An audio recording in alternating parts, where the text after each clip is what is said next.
Dive Podcast, straight talk on politics, national security, and America's future. With Robert Johnson and Linda Miller, we cut through the spin, tackle the tough issues, and give you the real story behind today's headlines. Subscribe now and hit the notification bell to stay informed. Okay, so let's unpack this. You sent us some material detailing the lead up to planned negotiations, right? Looking at proposals for peace, ceasefire, that sort of thing. That's right. What we have here is, well, it's information largely focused on one side's specific proposed memorandum, the one Reuters reportedly published. And alongside that, we've got the other side's, previously stated positions and a bit of context about the meeting itself. Right. And our goal here, just to be clear for everyone listening, is to stick strictly to what's in this material. We're laying out the reported points, the demands, based only on what we have in front of us. Exactly. No reading between the lines, just presenting what was reportedly going to be discussed or put on the table for these specific talks. Okay, so setting the scene. The material tells us these negotiations were scheduled for June 2nd in Istanbul. Yep, that's the date mentioned. Specifically planned to start at 1 p.m., 1300 at the Sirigan Palace. And do we know who was expected to be there? The key players? Well, the Russian delegation was apparently led by Vladimir Medinsky, and the Ukrainian side by Rustem Umarov. We're told the Russian team actually flew into Istanbul the day before, June 1st. Got it.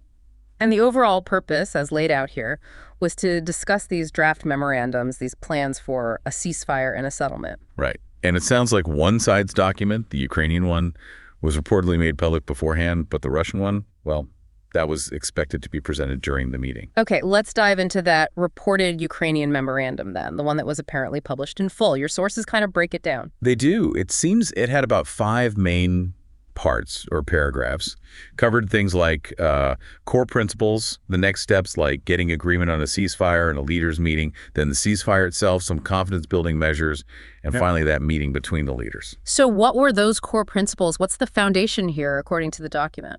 The big one, really central, was a call for a complete and unconditional ceasefire.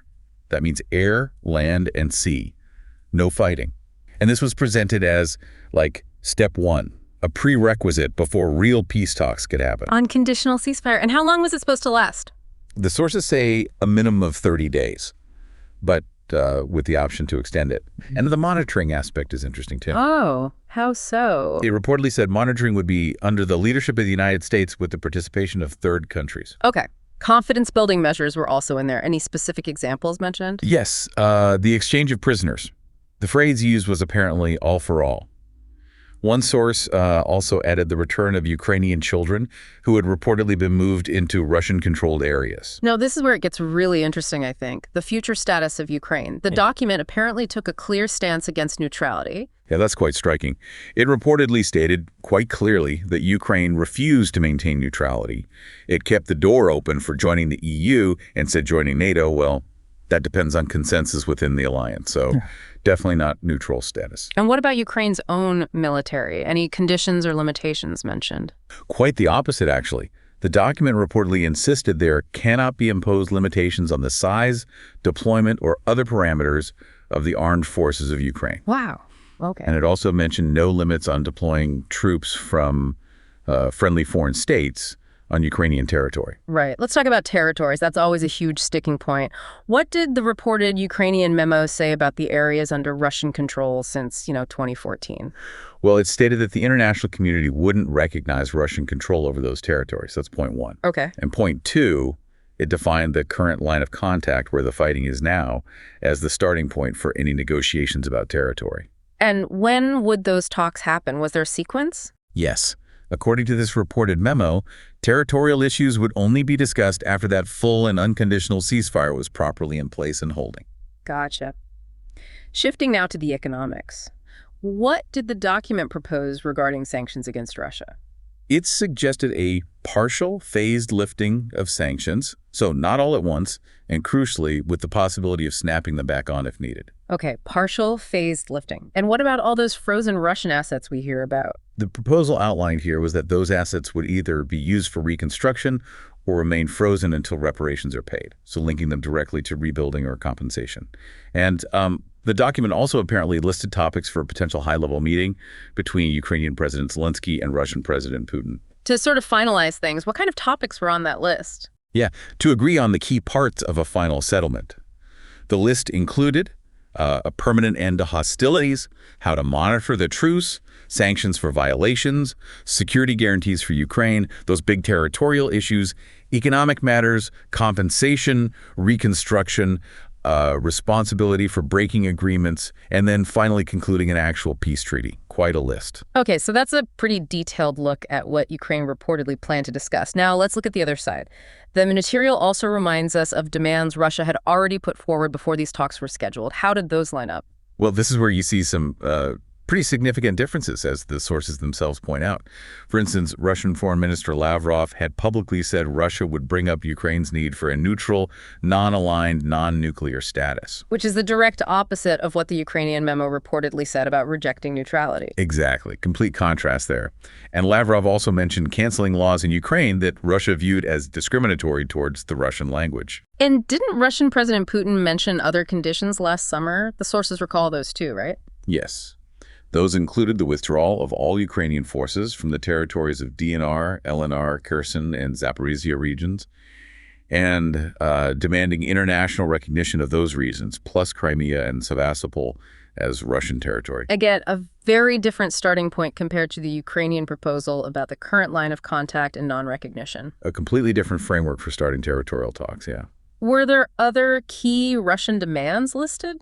The sources also mention the lifting of all sanctions against Russia. Compare that to the phased lifting proposed by Ukraine and the demands for the demilitarization and denazification of Ukraine.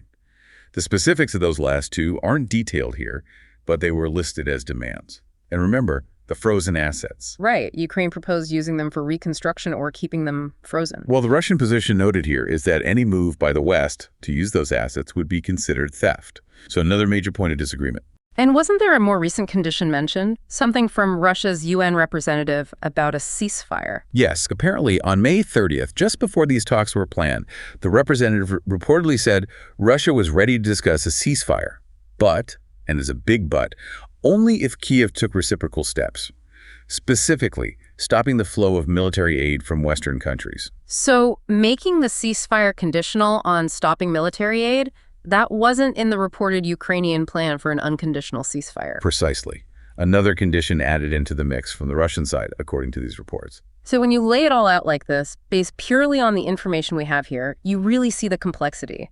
The starting points seem quite far apart on several key issues. Absolutely. Understanding what each side was reportedly bringing to the table or had demanded previously just for these specific talks, it gives you, the listener, a much clearer sense of the, frankly, enormous challenges involved. And it highlights the specific points of friction that would need to be addressed in any attempt to find common ground. It certainly paints a picture of the diplomatic landscape going into that planned meeting. Mm-hmm. And we should also mention the sources note that U.S. President Trump had reportedly urged both Moscow and Kyiv to work towards an agreement. Just another piece of context provided. So thinking about everything we've just laid out from the material, we have this detailed reported proposal from one side and these previously stated quite different demands from the other. Given these apparent divergences right from the get-go, what does that suggest to you about the nature of those negotiations? Had they proceeded exactly as planned, and maybe about the path forward in general? Subscribe to our podcast on Spotify, Apple Podcasts, and YouTube. We are here to make things clear. New episodes every day.